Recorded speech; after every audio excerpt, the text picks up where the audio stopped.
मर जाना पर किसी लड़की की बातों में मत आना। नैरेटर, मुंबई, सपनों का शहर।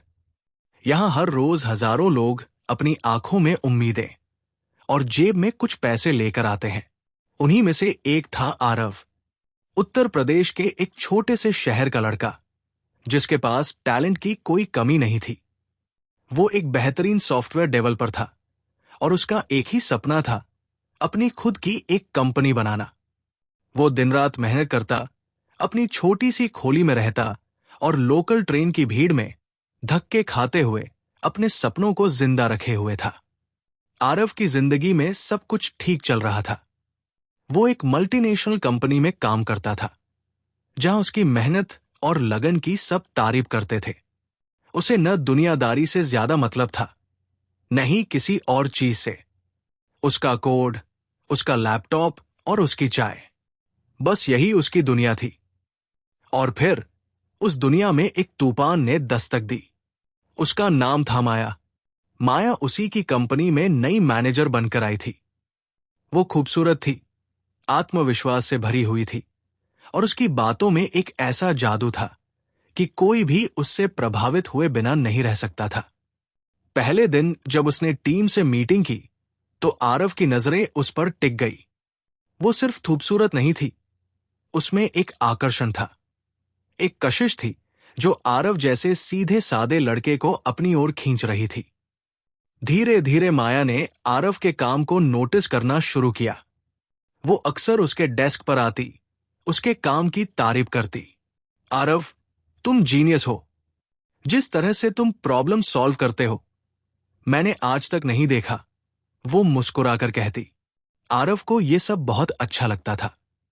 पहली बार कोई उसके काम को इतनी गहराई से समझ रहा था, उसकी तारीफ कर रहा था।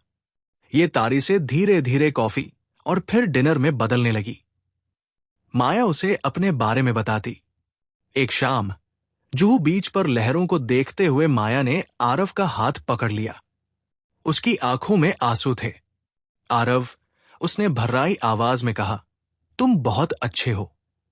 मेरी जिंदगी इतनी आसान नहीं रही। मेरे पापा ने बड़ी मुश्किल से मुझे पढ़ाया। घर पर बहुत जिम्मेदारियां हैं।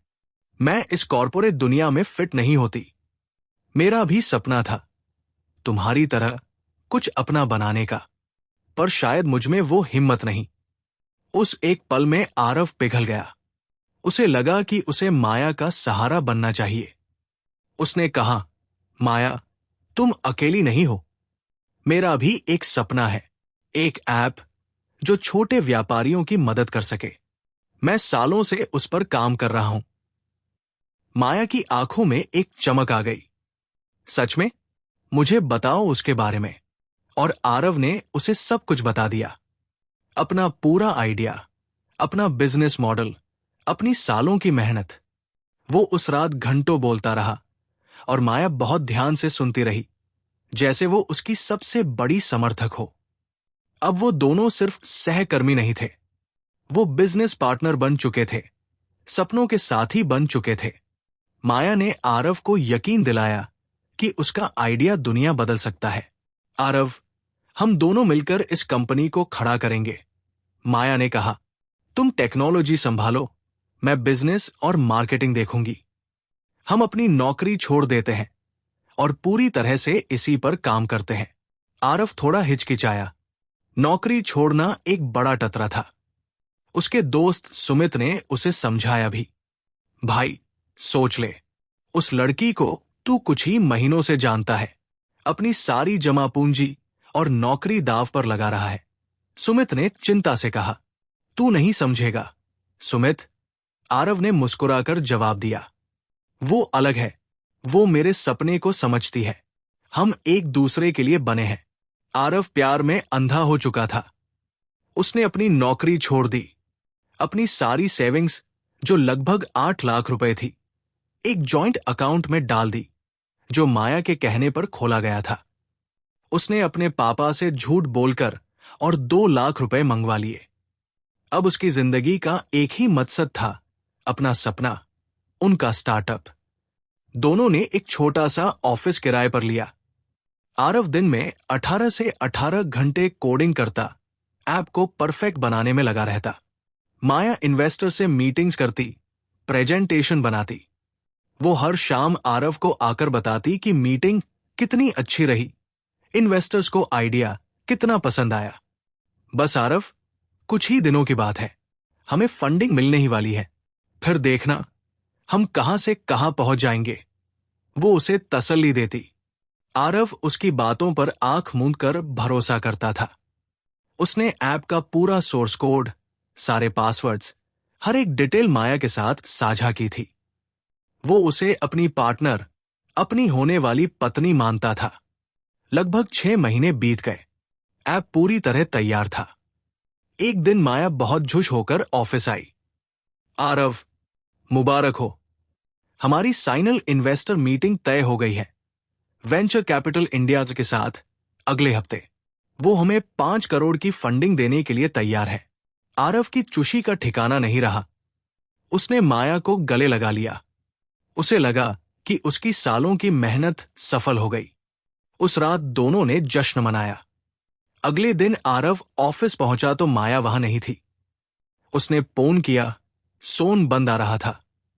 उसे लगा शायद किसी काम में व्यस्त होगी। पूरा दिन गुजर गया, माया का कोई अतापता नहीं था। शाम को आरव को चिंता होने लगी। वो उसके फ्लैट पर गया, वहां ताला लगा था। पड़ोसियों ने बताया कि वो सुबह ही सारा सामान लेकर चली गई। आरव का दिल डूबने लगा। उसके हाथ पैर ठंडे पड़ गए। उसने तुरंत जॉइंट अकाउंट चेक किया। अकाउंट में सिर्फ 97 रुपए बचे थे। सारे पैसे निकाले जा चुके थे। वो पागलों की तरह उसे ढूंढने लगा। दोस्तों को फोन किया, पुरानी कंपनी में पता किया, लेकिन माया जैसे हवा में गायब हो गई थी। एक हफ्ता बीत गया। आरव टूट चुका था। वो अपने किराए के ऑफिस में अकेला बैठा था जब उसके दोस्त सुमित का फोन आया। आरव, तू टेक न्यूज पढ़ रहा है? सुमित की आवाज में हैरानी थी। नहीं, क्यों? आरव ने बुझी हुई आवाज में कहा, एक नई ऐप लॉन्च हुई है, बिजकनेक नाम है, बिल्कुल तेरे आइडिया जैसा, और उसे वेंचर कैपिटल इंडिया से 5 करोड़ की फंडिंग मिली है। आरव के पैरों तले जमीन खिसक गई। उसने कांपते हाथों से वेबसाइट खोली। सामने एक तस्वीर थी, माया हाथ में अवार्ड लिए मुस्कुरा रही थी। नीचे लिखा था, युवा उद्यमी माया ने बिजकनेट ऐप बनाकर छोटे व्यापारियों के लिए क्रांति ला दी। वो ऐप हूबहू आरव की ऐप थी। वही डिजाइन, वही फीचर्स, वही कोड। उस पल आरव को एहसास हुआ कि उसके साथ क्या हुआ है। माया ने कभी उससे प्यार नहीं किया। वो शुरू से ही एक खेल खेल रही थी। उसकी तारीफें, उसके आंसू, उसके वादे, सब कुछ झूठ था, एक धोखा था। उसने आरव के टैलेंट, उसके सपने और उसके जज्बातों को सीधी बनाकर अपनी मंजिल पाली थी। आरव पूरी तरह से बिखर गया। सिर पर कर्ज था, हाथ में फूटी कौड़ी नहीं थी, और दिल में एक ऐसा जख्म था जो शायद कभी नहीं भरने वाला था। उसे वो दिन याद आया जब उसने सुमित से कहा था, वो अलग है। उसे अपनी बेवकूफी पर, अपने अंधे भरोसे पर रोना आ रहा था। उसे लगा कि इससे अच्छा तो वो मर जाता। कम से कम ये धोखा तो न सहना पड़ता। उसने हिम्मत करके माया को आखिरी बार फोन करने की सोची। न जाने कैसे उसका नया नंबर मिल गया। हां, कौन? दूसरी तरफ से माया की ठंडी और पेशेवर आवाज आई। माया, मैं आरव, उसने कहा। एक पल की खामोशी छा गई। फिर माया बोली, ओह, तुम? देखो आरव, मुझे पता है तुम क्या सोच रहे हो, पर यह बिजनेस है। यहां इमोशंस की कोई जगह नहीं होती। तुम एक अच्छे कोडर हो, पर तुम बहुत भोले हो। दुनिया ऐसे नहीं चलती। लेकिन तुमने कहा था हम साथ हैं। तुमने प्यार का नाटक क्यों किया? आरव की आवाज टूट रही थी। मैंने वो किया जो मुझे अपने लक्ष्य तक पहुंचने के लिए जरूरी लगा। तुम्हें एक सबक सीखना चाहिए, आरव। कभी किसी पर, खासकर किसी लड़की की मीठी बातों पर इतनी जल्दी भरोसा मत करना। वो तुम्हें बर्बाद कर सकती है। सोन कट गया। माया के आखिरी शब्द आरव के कानों में जहर की तरह घुल गए थे। संगीत उदास और धीमा हो जाता है। नैरेटर: आरव मुंबई छोड़कर वापस अपने शहर लौट आया। उसे डिप्रेशन ने घेर लिया। महीनों तक वो एक कमरे में बंद रहा। उसे लोगों से, खासकर लड़कियों से नफरत हो गई थी। उसके दिल और दिमाग में बस एक ही बात बैठ गई थी, मर जाना, पर किसी लड़की की बातों में मत आना। लेकिन वक्त हर जख्म भर देता है, या शायद जख्मों के साथ जीना सिखा देता है। आरव के परिवार और दोस्त सुमित ने उसे संभाला। धीरे धीरे, बहुत धीरे धीरे वो उस सदमे से बाहर निकला। उसने फिर से काम करना शुरू किया, लेकिन अब वो पहले वाला आरव नहीं था। वो अब ज्यादा चुप, ज्यादा गंभीर और ज्यादा सावधान रहता था। उसने दोबारा अपनी कंपनी बनाने की हिम्मत नहीं की, लेकिन उसने फ्रीलांसर के तौर पर काम करना शुरू कर दिया। आज वो एक सफल फ्रीलांसर है, अच्छा कमाता है, लेकिन उसके दिल का एक कोना हमेशा के लिए खाली हो चुका है। वो आज भी किसी पर आसानी से भरोसा नहीं कर पाता। माया का दिया धोखा एक ऐसे निशान की तरह है जो उसे हर पल याद दिलाता है कि दुनिया उतनी सीधी नहीं है जितनी दिखती है। उसकी कहानी एक सबक है, एक दर्दनाक सबक, जो ये सिखाता है कि आंखें मूंदकर भरोसा करना कितना खतरनाक हो सकता है।